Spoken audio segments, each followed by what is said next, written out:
moi, je choisis d'abord une période historique, qui est celle que je connais le mieux. Et à l'intérieur de cette période historique, un homme, une femme, un homme sur qui je me pose des problèmes, sur qui rien n'est encore élucidé.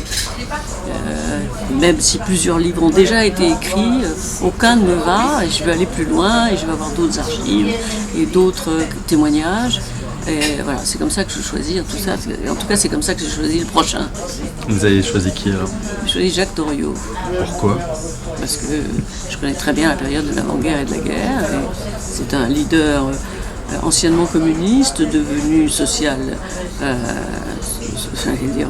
devenir national-socialiste. Et ce que j'aime bien chez les gens, c'est leur itinéraire. Et les itinéraires politiques, je trouve ça très intéressant. Comment on part d'un endroit, comment on arrive diamétralement à l'opposé, tout en étant toujours persuadé qu'on a raison. Ça m'intéresse beaucoup. Que la vie, c'est fait d'adversaires, qu'il faut contourner les adversaires. De temps en temps, on les contourne du mauvais côté. Et puis c'est une façon aussi de se démontrer que c'est le monde qui a tort, que c'est vous qui avez toujours raison, mais c'est les autres qui ont tort. Et qu'il faut imprimer votre voix et trouver votre voix au milieu d'une jungle hostile. C'est un peu ça qui fait tous les itinéraires politiques. D'abord, c'est très difficile de faire une biographie, beaucoup plus difficile que n'importe quel autre livre. On peut faire des portraits comme ça. Et moi, j'ai fait des tas de portraits d'hommes politiques, mais en passant.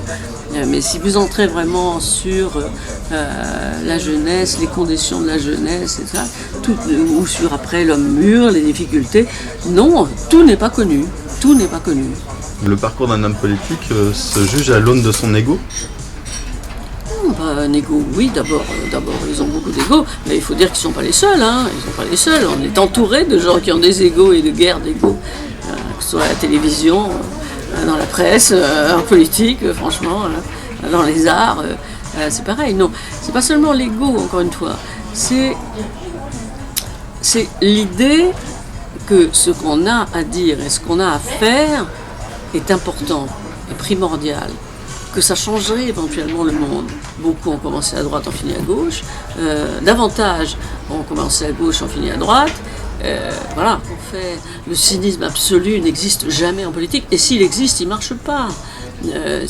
On traitait par exemple François Mitterrand de cynique, mais s'il n'avait pas cru à ce qu'il faisait, s'il n'avait pas cru qu'en passant par la gauche, il arrive à prendre le pouvoir, le cynisme seul ne suffit pas. Maintenant, on ne peut pas aussi leur dire vous êtes imbéciles, ne regardez pas les coups qui vous sont portés, tout ça, vous êtes angélique. Entre le cynisme et l'angélisme, il y a une différence, et la différence, c'est le poids de l'homme politique, sa volonté, son caractère, ses choix, ses idées.